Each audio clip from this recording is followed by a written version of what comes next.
किसान भाइयों को नमस्कार। मैं उन्मेष दहरिया, फिशरीज ग्रेजुएट एंटरप्रेन्योर और आप देख रहे हैं ऑस्कर फिशरीज।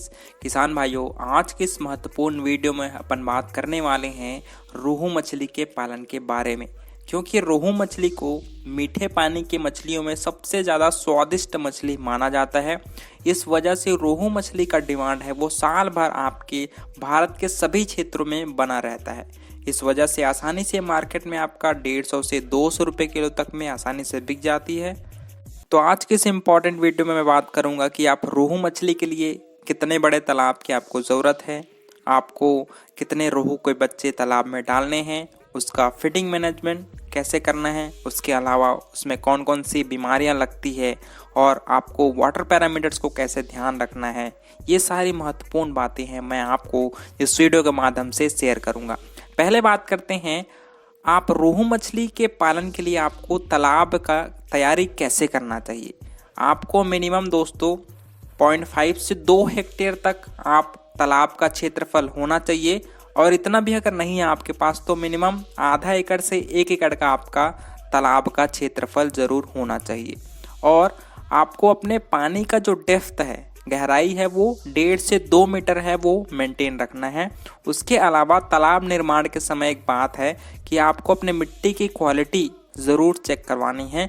इसमें आपकी क्ले लोम जो मिट्टी होती है, दोमट मिट्टी, जहाँ पर पानी की अच्छे से जमाव हो पाए, वैसे मिट्टी पर ही आप तालाब का निर्माण करवाइए। तालाब निर्माण के पश्चात हमारा दूसरा स्टेप आता है आपकी तालाब की तैयारी। काम अपने को लाइमिंग करना होता है, चूना डालना होता है। आपको मिनिमम 80 किलो पर एकड़ के हिसाब से चूने का छिड़काई करना है, और चूना छिड़काई के 1 हफ्ते के पश्चात आपको अपने तालाब में फर्टिलाइजेशन और इनऑर्गेनिक और ऑर्गेनिक फर्टिलाइजर जो आता है, इसमें काऊ डंग, पोल्ट्री का खाद, या फिर आप जो राइस ब्रैन, सरसों की खली, ईस्ट और मोलासेस, इसको मिक्स करके आप 500 किलो का एक डोज बनाइए और उसको अच्छे से फर्मेंटेशन के द्वारा फर्मेंटेट करके दूसरे दिन आप अपने तालाब में उसको अच्छे से छिड़काई कराइए। क्योंकि आपकी रोहू मछली है वो फाइटोप्लैंक्टन, ज़ूप्लैंक्टन दोनों खाती है। उसके अलावा आपके सड़े बड़े पदार्थ जो भी होते हैं तालाब में, उसको भी रोहू मछली है वो खाती है। कि तैयारी के पश्चात हमारा महत्वपूर्ण कदम होता है आपके तालाब में बच्चों को कितना छोड़ना चाहिए। देखिए, हम लोग पर एकड़ के हिसाब से एमसी मछली होता है, जो कतला, रोहू, मृगल, उसको हम लोग मिक्स कल्चर में ही पालन करते हैं।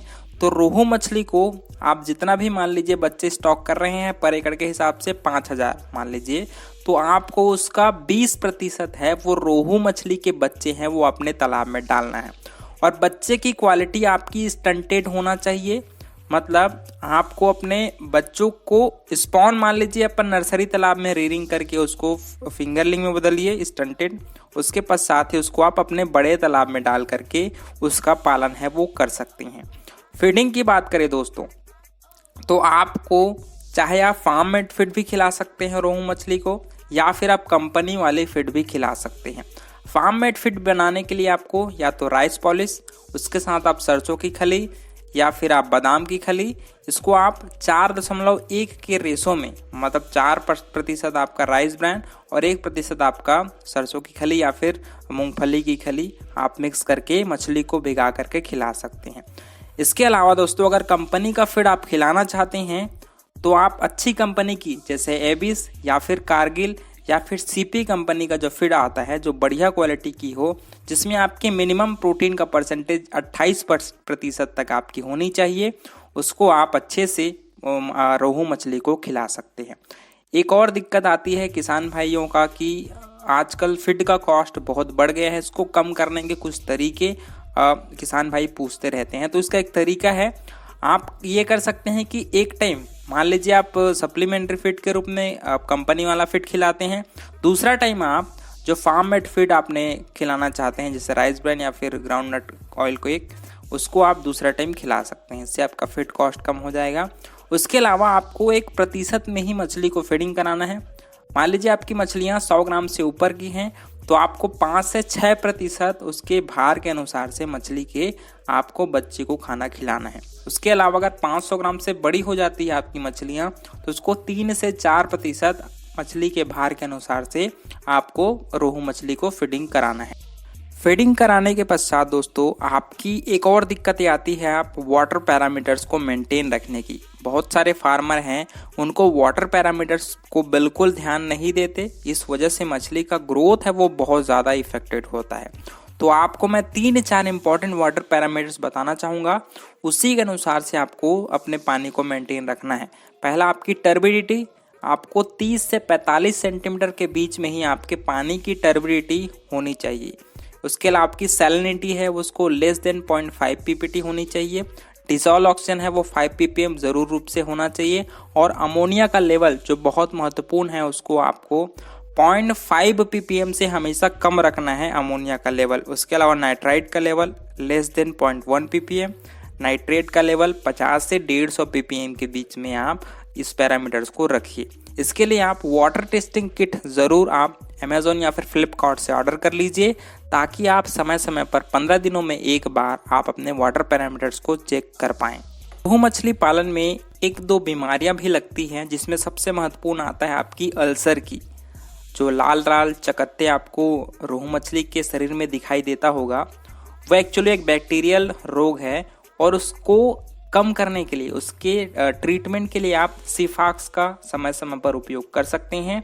उसके अलावा आप समय समय पर पोटास, नमक और जो हल्दी आता है उसको भी मिक्स करके आप अपने तालाब में छिड़काई करा सकते हैं। रोग प्रतिरोधक क्षमता को बढ़ाने के लिए अपने फीड में आप विटामिन ए और विटामिन सी की जो गोलियां आती है, जो पाउडर फॉर्म में भी आती है, उसको आप फीड में मिक्स करके भी मछली को खिलाइए, ताकि मछलियों में बीमारी लगने के जो चांसेस है वो बहुत कम हो और उनका रोग प्रतिरोधक क्षमता है वो मछलियों का अच्छा हो जाए।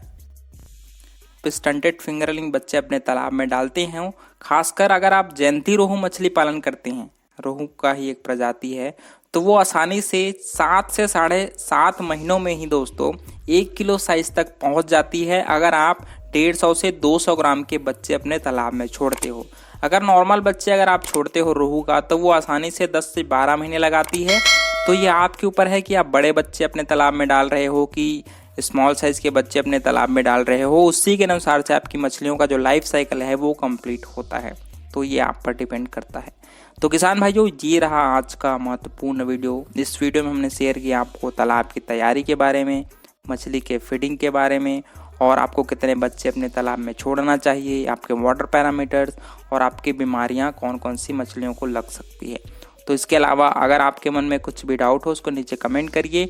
उसके अलावा अपन दूसरा वीडियो भी जल्द लाने वाले हैं, तो बने रहिए ऑस्कर फिशरीज के साथ। मिलते हैं अगले वीडियो में, तब तक के लिए बड़ों का सम्मान करिए, छोटों को प्यार करिए और खुद का ढेर सारा ख्याल रखिए। Thank you, thanks for watching.